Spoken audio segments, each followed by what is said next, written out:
Bonjour et bienvenue à l'émission Vie de foi.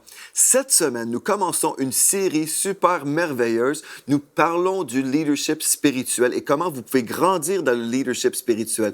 Et au tout début, j'aimerais vous dire que cette série vous concerne. Si vous êtes un enfant de Dieu, vous aspirez au leadership ou vous devriez aspirer au leadership.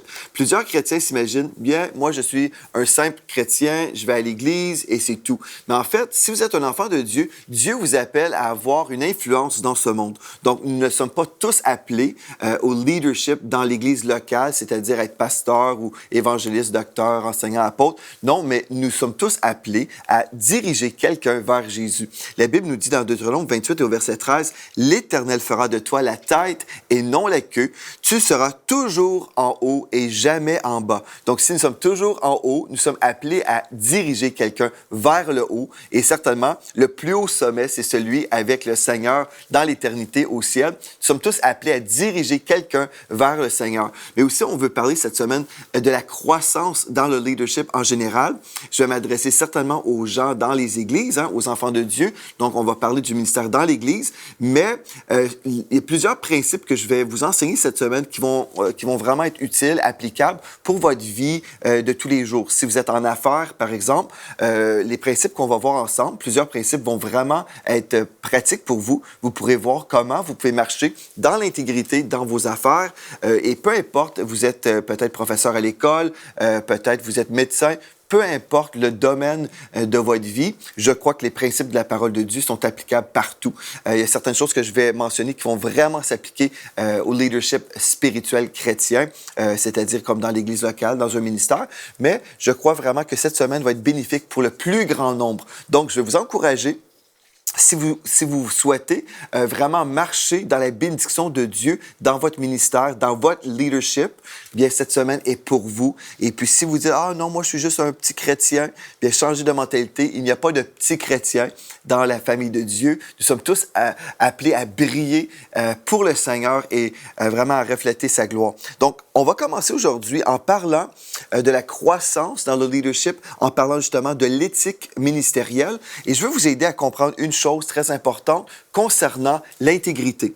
Dieu nous appelle tous à marcher dans l'intégrité. Et je me souviens, il y a quelques temps, en fait, en janvier 2016, j'étais ici dans les studios de l'antenne enseigne-moi.com, MCTV. On était tous ensemble en prière.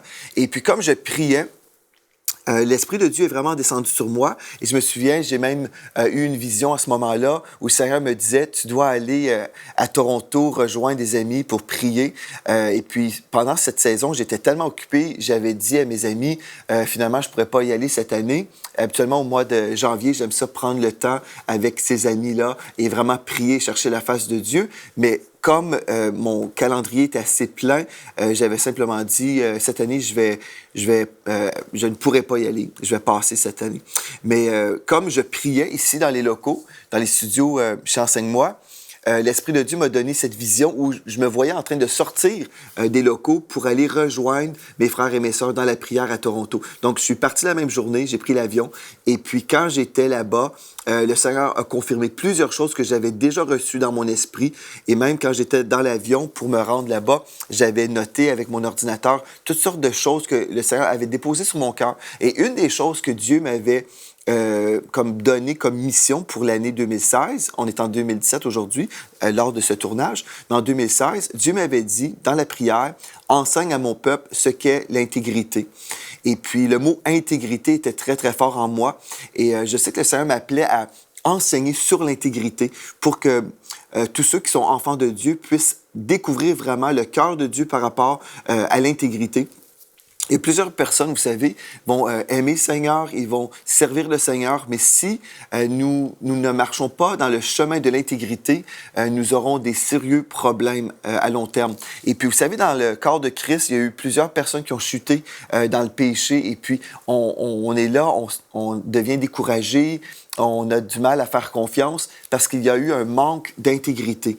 Et je crois que ça nous donne le privilège cette semaine où nous allons passer du temps à découvrir comment nous pouvons grandir dans le leadership, mais entre autres, on va vraiment mettre l'accent sur l'intégrité. C'est une chose très importante pour moi, pour Dieu certainement, et ça devrait être important pour vous. Nous aimons la transparence, nous aimons l'honnêteté, n'est-ce pas? Et puis l'intégrité en fait partie justement. Donc, quand j'ai reçu cette parole, il y a quelqu'un d'autre qui avait eu une vision de moi, en fait, en train de préparer des curriculums. C'était spécial. Et puis aujourd'hui, je peux vous dire, nous avons le Collège Intégrité et j'en fais la mention aujourd'hui, le Collège Intégrité. C'est quelque chose que j'ai reçu en prière et dans l'espace d'un mois, j'ai pu avoir un site web dédié à la formation des ouvriers, justement, dans l'intégrité. Un collège biblique, si on veut, mais qui n'est pas vraiment théologique. Le but, ce n'est pas d'enseigner la théologie, mais c'est d'enseigner l'aspect pratique du ministère. Donc, le collège intégrité, c'est quelque chose que j'ai reçu dans la prière et dans l'espace d'un mois, déjà le site web était créé et puis les enseignements étaient en ligne. On avait déjà commencé à enseigner. Et si vous dites, ah, j'aimerais ça, moi, grandir dans les voies de Dieu, dans le ministère et vraiment avoir cette connaissance pratique sur le ministère, bien, vous pouvez vous inscrire tout à fait gratuitement. Et c'est ça mon cœur. Moi, je voulais offrir ces cours-là pour que le plus grand nombre puisse connaître la parole de Dieu et vraiment marcher dans l'intégrité et avoir certaines de mes expériences comme exemple pour savoir comment on peut ou ne pas faire certaines choses. Donc, vous pouvez vous inscrire gratuitement et vous verrez dans ce cours-là, en fait, vous pouvez vous inscrire pour le certificat en leadership ministériel. Et après la formation, quand nous aurons complètement terminé, vous pourrez aussi recevoir un certificat disant que vous avez fait la formation. Et je crois que c'est vraiment un cours qu'on a fait qui ne visait pas le certificat comme tel. Le but, ce n'est pas d'avoir un certificat, même si nous allons remettre un certificat à la toute fin, mais le but, c'est vraiment de donner cette connaissance, de communiquer cette connaissance au plus grand nombre, parce qu'on veut voir des enfants de Dieu marcher dans l'intégrité. Et ce collège biblique-là, c'est vraiment un collège béni parce que nous avons aussi la présence de d'autres orateurs qui m'ont aidé. Entre autres, le pasteur Michael Lebeau participe dans une formation qu'on a fait. Par exemple, sur les médias, nous avons le pasteur Jérémy Sourdril, ou devrais-je dire plutôt le prophète Jérémy Sourdril, qui nous aide également dans une des sessions. Et puis Annabelle Sourdril aussi. Et puis, on va avoir d'autres orateurs qui vont participer dans cette formation. Mais je vais juste vous dire rapidement, pour aujourd'hui, dans le collège Intégrité, nous parlons ensemble, par exemple, dans le premier module, l'éthique ministérielle. Ensuite, le deuxième module, la promotion ministérielle, la rébellion, ça c'est avec le prophète Jérémie. Module 5, votre entourage. Donc, je parle de l'importance d'avoir un entourage béni. Module 6, le ministère médiatique avec le pasteur Michael Lebeau. La loyauté, module 7, avec l'enseignante Annabelle Sourdril. Module 8, la prédication, comment préparer un message. Module 9, la relation d'aide dans l'onction. Et module 10, la maturité spirituelle. Donc, on fait un examen ici pour voir là où nous en sommes rendus. Et le module 11, par exemple, là, nous sommes rendus au module 11. Nous avons les ordonnances et les cérémonies. Par exemple, comment faire des baptêmes d'eau, la Sainte Seine, les services d'ordination ministérielle, les cours de préparation au mariage, les mariages, la célébration des mariages, les consécrations d'enfants et les funérailles. Donc, il y a toutes sortes de formations qu'on donne pour les personnes qui sont vraiment dans un leadership spirituel. Il y a plusieurs choses aussi qui sont là pour le chrétien qui veut servir dans son église locale. Si vous ne faites pas partie d'un ministère, si vous ne faites pas partie d'une église locale, bien, vous devez vous joindre à une église locale pour faire la formation du collège Intégrité. La raison pour laquelle je vous dis ça, c'est parce que, en fait, si nous sommes serviteurs, bien, c'est en servant dans l'Église locale qu'on peut vraiment mettre au bénéfice de notre Église les connaissances qu'on va recevoir. La seule façon qu'on peut grandir dans un service, c'est en servant. Donc, il y a des gens qui veulent juste entendre un enseignement, mais ce n'est pas le but du tout. On a déjà eu un collège biblique pendant 4 ans dans notre Église locale et puis les gens aimaient entendre. Et puis, on peut devenir obèse spirituellement si on ne sert pas. On doit se lever et bouger et servir. Donc, le but, vraiment, ce n'est pas juste de bourrer les crânes. Notre but, c'est de vous communiquer une information, une connaissance biblique pour que vous puissiez appliquer cette connaissance-là et servir dans votre Église et devenir un leader dans votre Église locale. Donc, ça, c'est un des buts du Collège Intégrité qu'on a démarré en janvier 2016, donc janvier-février. Donc, aujourd'hui, ce qu'on va faire, on va parler de l'intégrité, pourquoi c'est important, et après, on va continuer avec l'éthique ministérielle. Et en fait, on vous donne dans cette série de Vie de foi une capsule de toute la vision, en fait, du Collège Intégrité, que vous pourrez, comme je vous dis, aller visiter sur le site web collègeintégrité.com et vous inscrire tout à fait gratuitement. La seule chose que je demande, c'est que votre pasteur, votre autorité spirituelle soit en accord. C'est une chose importante pour moi. Si vous êtes dans une formation, vous voulez que votre pasteur soit au courant et en accord parce que, justement, on va travailler dans l'Église locale avec cette philosophie ministérielle. Si votre pasteur est contre, bien, on va avoir des problèmes. Vous allez avoir des problèmes et puis on ne veut pas créer des problèmes dans les églises. On veut plutôt être une source de bénédiction. C'est pour ça que les cours sont tout à fait gratuits. Donc, gloire à Dieu. La seule chose que ça va vous coûter, ces cours-là vont vous coûter du temps. Oui, du temps et vraiment un temps dans la prière, un temps de consécration pour appliquer ces choses-là d'une façon divine. Donc, vraiment, c'est un privilège pour moi de pouvoir offrir ces cours-là et c'est un privilège pour moi cette semaine où on va vraiment juste passer du temps en parlant de l'intégrité et de la croissance spirituelle, la croissance ministérielle dans le leadership. Gloire à Dieu. Donc, si on parle, par exemple, d'intégrité, on peut aller dans Genèse chapitre 17 au premier verset où il est écrit « L'Éternel apparut à Abraham et lui dit, « Je suis le Dieu Tout-Puissant, marche devant ma face et sois intègre. » Ça, c'est le désir de notre Dieu. Dieu appelle des hommes et des femmes à devenir des leaders. Oui, certainement. Dieu nous appelle à être des leaders, mais des leaders dans l'intégrité. L'intégrité. Une des façons qu'on peut définir le mot intégrité dans le dictionnaire Larousse, ceci veut dire qualité de quelqu'un, de son comportement, d'une institution qui est intègre ou honnête. Donc, on peut parler de l'honnêteté aussi quand on parle d'intégrité. On parle de transparence. On parle d'une personne qu'on peut rencontrer à l'église, qui est d'une certaine façon, et à la maison, cette personne est pareille.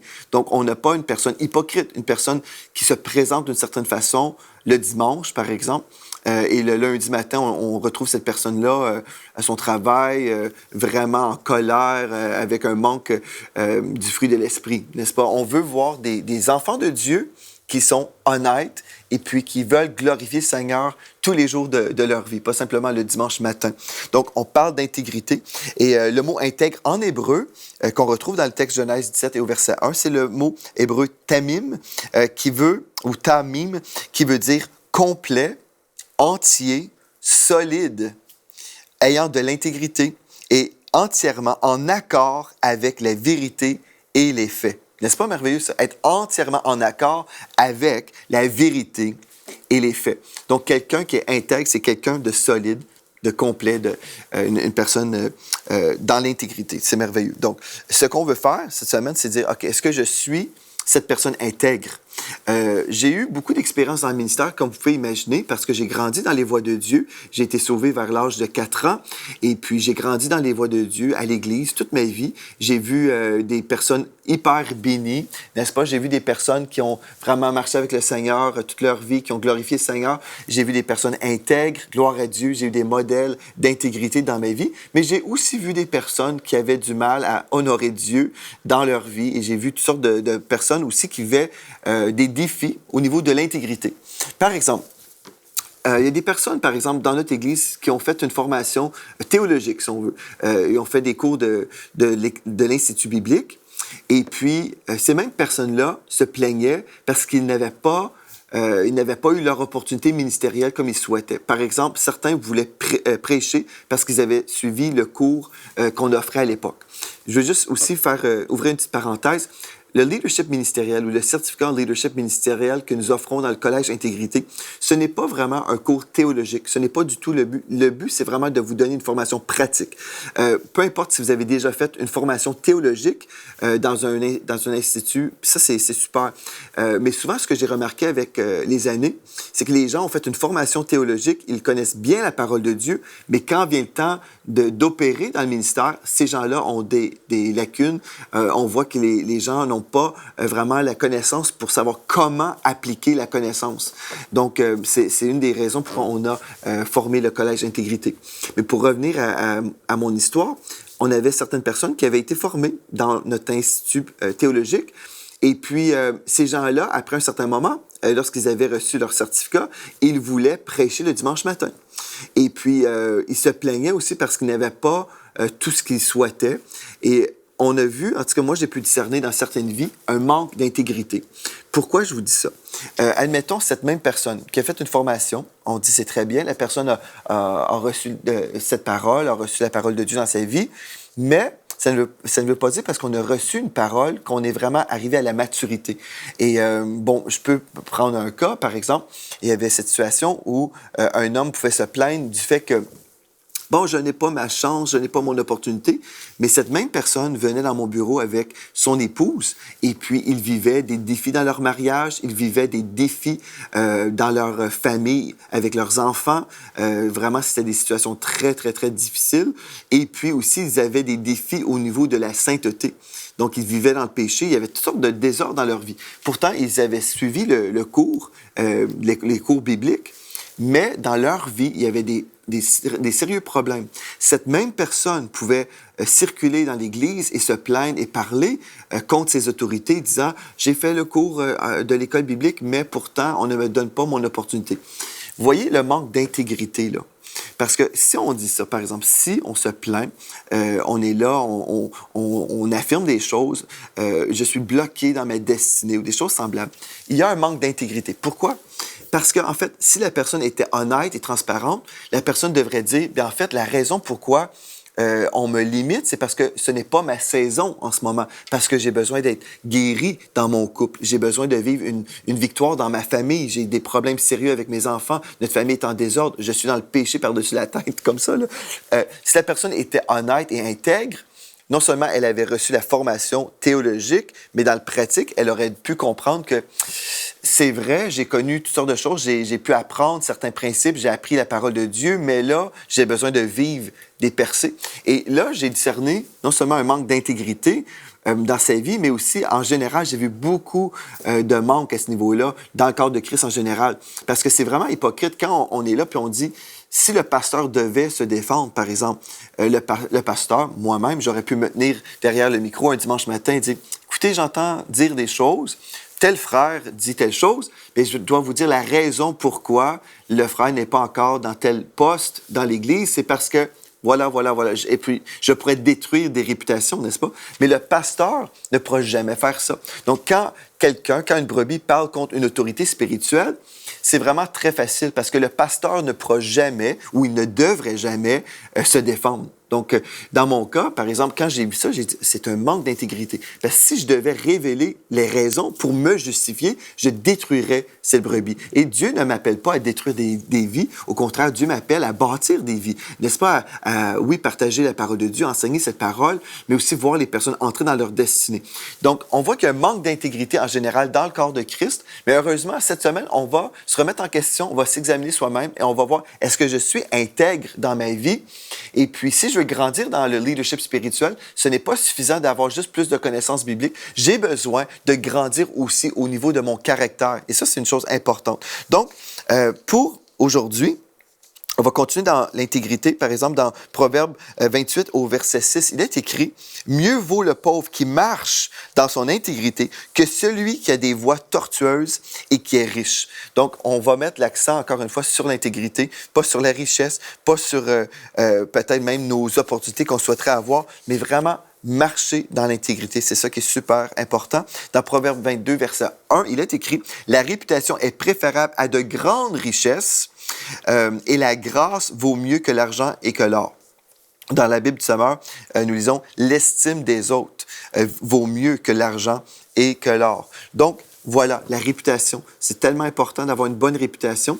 On ne peut pas contrôler ce que les gens disent sur nous. Parfois, des fois, les gens vont mentir et puis on doit vivre avec et mourir à l'opinion des gens, mais on doit faire notre part pour avoir une bonne réputation. Et bon, les gens peuvent mentir, on ne peut pas contrôler ça, mais on peut se contrôler. On peut choisir d'avoir un bon témoignage et de marcher dans la sanctification et dans la sainteté. Donc, un des piliers aussi du Collège d'intégrité, c'est vraiment le fondement de l'amour, parce que toutes choses doivent être faites dans l'amour.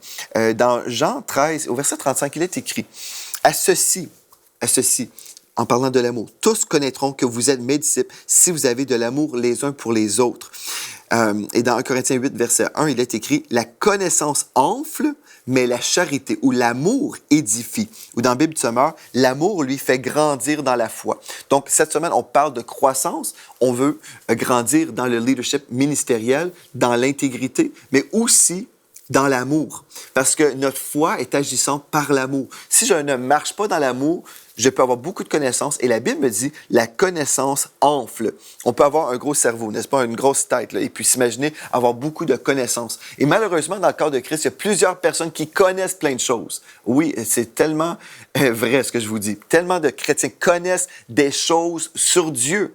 Mais la Bible nous dit que Dieu est amour. Et si Dieu est cette merveilleuse personne d'amour, bien, on devrait marcher dans l'amour et aussi lui ressembler, n'est-ce pas? Si le chrétien connaît la parole de Dieu, mais marche dans la haine, marche dans la critique, dans la calomnie, toutes ces choses-là terribles, bien, on dit, cette personne ne représente pas bien le royaume de Dieu, il ne représente pas bien son roi. Donc, ce qu'on veut faire, c'est vraiment, oui, connaître la parole de Dieu, certainement. On veut marcher dans l'intégrité et on veut marcher dans l'amour. Parce que ça, c'est la plus grande chose, n'est-ce pas? Marcher dans l'amour, c'est tellement, tellement important. Et dans 1 Corinthiens 13, verset 2, il est écrit, « Si je n'ai pas l'amour, je ne suis rien. » Donc, ce qu'on veut faire cette semaine, c'est pas vous communiquer la bonne doctrine. Vous pouvez aller dans un collège biblique, avoir votre doctrine que vous recevez avec votre dénomination, par exemple. Vous pouvez avoir vraiment les meilleurs cours et vraiment apprendre à connaître le cœur de Dieu sur plusieurs sujets. C'est merveilleux. On peut avoir beaucoup de connaissances. Mais ensuite, ce qu'on veut faire, c'est savoir comment appliquer cette connaissance d'une façon pratique. Et c'est là notre manquement souvent. Donc, ce qu'on fait, c'est mettre l'emphase cette semaine sur l'aspect pratique. Et nous ferons aussi appel à la sagesse divine. Donc, on marche dans l'amour, mais aussi dans Jacques, chapitre 1, et au verset 5, dans la Bible du Sommeur, il est écrit, « Si l'un de vous manque de sagesse, qu'il la demande à Dieu, qui la lui donnera, car il donnera à tous généreusement et sans faire de reproche. » Amen. Et vous savez, c'est ça, des fois, on peut avoir une connaissance à l'école biblique, mais il y a tellement d'expériences dans la vie, surtout dans le ministère, où nous sommes là et on se dit, ah, pourtant, je n'avais pas été préparé à l'Institut biblique pour vivre telle ou telle chose. Je n'avais pas été préparé. Mais aujourd'hui, ce que je veux faire, c'est vous aider à vous préparer en demandant au Seigneur d'être sage, en réclamant cette sagesse. Parce qu'on ne pourra jamais aborder tous les sujets dans l'Institut biblique. Hein? On est là à l'Institut, et puis là, on reçoit une certaine formation, mais on ne couvrira jamais tous les problèmes potentiels qu'on va faire face dans la vie. Mais si nous demandons au Seigneur, « Seigneur, je veux ta sagesse dans mon ministère, dans mon leadership. Je réclame cette sagesse. » Et le Seigneur va nous accorder cette sagesse. Et puis, voilà, cette sagesse est suffisante. L'Esprit de Dieu qui est là va nous révéler comment appliquer cette connaissance qu'on reçoit. Et puis, on va finir par voir vraiment le Seigneur se servir de nous pour sa gloire. Je me souviens une fois, c'était une histoire très triste. Le mari d'une épouse et le père de la famille est décédé. C'était tragique. Il est mort dans un accident d'auto et puis il est passé au feu. C'était l'horreur, c'était terrible. Et puis, Mathilde et moi, mon épouse et moi, on devait être les pasteurs pour aller consoler l'épouse qui venait tout juste d'apprendre du décès de son mari.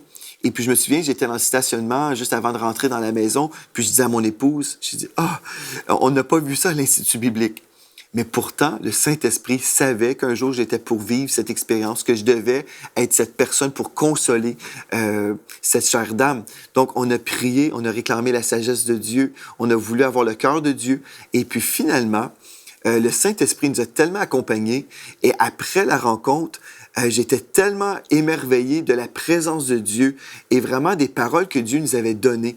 Dieu avait créé une situation dans cette maison quand on a pu parler où non seulement on a consolé la femme, l'épouse, mais aussi toute la parenté, les parents sont venus et puis on a pu consoler toute la famille. Et puis, même les gens étaient tellement bénis. Je me souviens, on a passé plusieurs heures en racontant les gloires du ciel.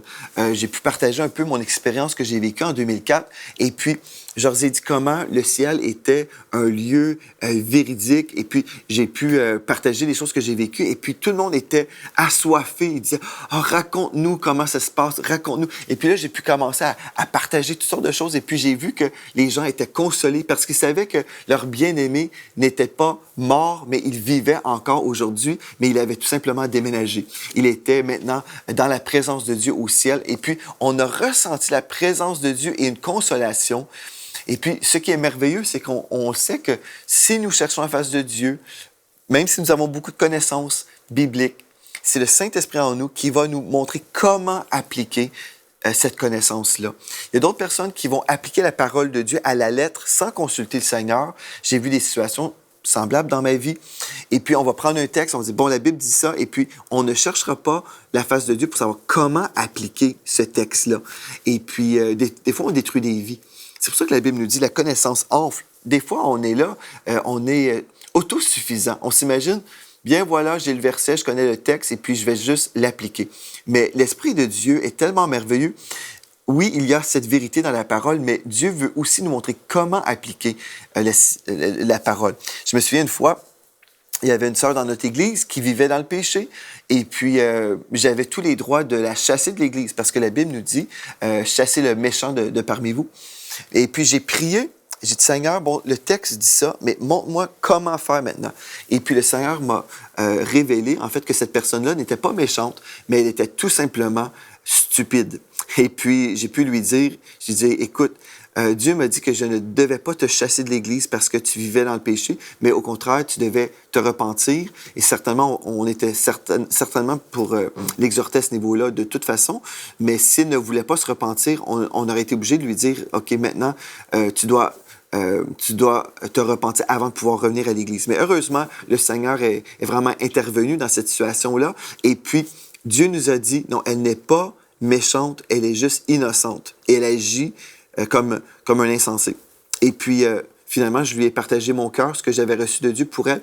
Et puis, elle s'est repentie. Elle m'a même demandé pardon. Elle a dit, Pasteur, je te demande pardon parce que j'ai pu être un sujet de scandale pour l'Église et puis je veux vraiment pas faire ça. Et puis, la personne s'est repentie. Donc, on a cette connaissance, mais on veut aussi savoir comment l'appliquer. Cette semaine, on va parler justement, toute la semaine, comment on peut grandir dans le leadership spirituel. Je veux vous inviter à partager aussi la vidéo, si vous pouvez, dans les réseaux sociaux. Partagez-la parce qu'il y a plusieurs personnes qui ont besoin de savoir comment appliquer la connaissance qu'on reçoit à l'Église ou à l'Institut biblique. Donc, cette semaine, la croissance dans le leadership spirituel. Dans notre prochaine émission, nous allons parler en profondeur sur l'éthique ministérielle. C'est un sujet extrêmement important, l'éthique ministérielle, c'est-à-dire un ensemble de principes moraux qui sont à la base de la conduite de quelqu'un. Vous voulez bien vous conduire dans les voies de Dieu et on va voir l'ordre divin dans la vie d'un ministre et d'un ministère. Donc, l'ordre divin dans notre prochaine émission. Donc, merci d'avoir été là aujourd'hui. J'espère que vous allez visiter le site web collègeintégrité.com et d'ici à demain, soyez richement bénis.